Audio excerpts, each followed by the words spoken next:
know about Carly Fiorina? She's a woman. That is true. She talks pretty straight. I think she could hold her own with anybody in a bar fight or a discussion. All the focus group that the Bloomberg boys did was pretty good for Carly. They liked her. And they just played a bunch of clips today on MSNBC. We pulled some of them. We have a lot of other stuff to get to as well. Her against Hillary and see how that could give Hillary a run for her money. Oh, yeah, I think she could. I've heard positive things about her, that she is a good communicator and that she does know what she's talking about. Yeah. Well, look, it's a rough business running for president, right? A rough business. You're going to get the detractors. You're going to get your supporters. You're going to get the big dogs trying to kick you out of the race early. And joining us now, I'm delighted she's with us, Carly Fiorina. Ma'am, I'm a candidate for the presidency. Are you officially in or out now? I've lost track. There's so many people running, Carly.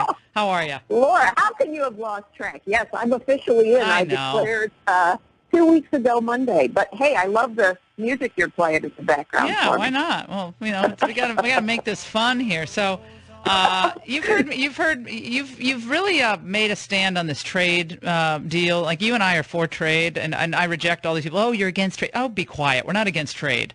We want trade to work for America, and we want it to be very transparent. And we want American sovereignty and decision-making to be meaningful. And now we find out that a lot of these senators, Carly, who haven't read the Trans-Pacific Partnership, say they're in favor of it. They haven't even read it. Well, I think this is why people sort of are tired of politics in Washington, because there aren't enough clear differences. You know, there was a Fox News poll released a couple weeks ago that said 82% of the American people think it's time that we get citizens into politics. And I think this is an example. Look, I'm for free trade. We've had this conversation many times because it's an important conversation.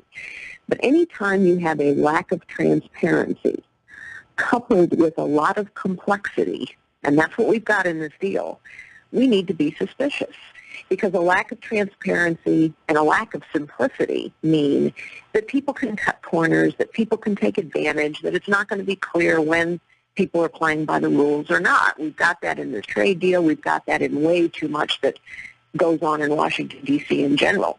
And right now, Obama's approval numbers, Carly, are at an 18-month high among independents. That's the real critical factor. Independents now like him more, and Republicans on Capitol Hill are cratering.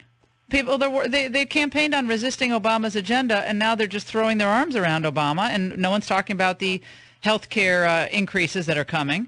We're not hearing almost anything about Obamacare anymore, even though it's still wildly unpopular.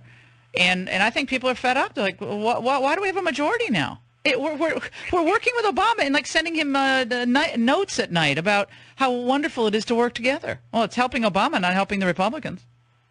Well, you know, it's interesting. I think it illustrates one of the things I talk about with people a lot is the difference between management and leadership. Managers operate within the status quo. Leaders challenge the status quo. And I think what people see is way too much management in politics on both sides of the aisle. Let's just operate within the status quo. And I think what people now want is a leader who will challenge the status quo in all kinds of ways. You're right. These are very serious issues, and I think the level of frustration that I see out there is palpable. Well, I feel it. It's a sense of anxiety. Like, people don't know how to turn it around. They see, ISIS on the move in areas where we lost, 1,335 of our bravest, and freedom is in jeopardy all across the Middle East. And here at home, we have open borders. People are walking right across. Smugglers, drug smugglers, human smugglers, individuals. I mean, it just seems like this can't be the way the greatest power on earth conducts itself. We have to have a better solution than this. This is mind-numbingly stupid. Exactly. And that's why leadership is now required. That's why I'm running for president, because I think this is a pivotal time. But every single one of the things you just talked about, they're all solvable. We can secure the border. The president could be transparent about this trade agreement. Instead of having a Camp David summit with our Arab allies about an Iranian agreement. He should have called our Arab allies to Camp David to talk to them about defeating ISIS. We have allies in the Middle East who know ISIS is their fight, but they want support from us. They've asked us for very specific things. Right. Well, they want American welfare.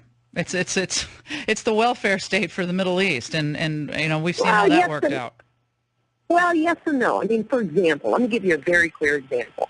You remember when King Abdullah of Jordan was here, when the Jordanian pilot was burned alive. He was here asking for bombs and materiel. He's clearly willing to fight this fight. We haven't provided it under this administration. So now, rumor is, he's going to China.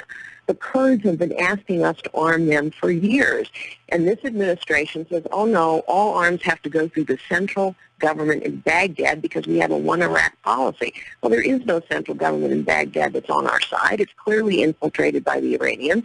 Why don't we arm the Kurds already? Because they are willing to have this fight. I think the Kurds are probably the only people there who are trustworthy. But I think people are just, I mean, again, they feel like they can't change anything. They're just frustrated, and I think it's interesting what you're doing on the campaign trail. I mean, there are all these Carly naysayers out there, but the people seem to really be warming up to you, and I think that's a positive because they don't seem to be warming up to many people.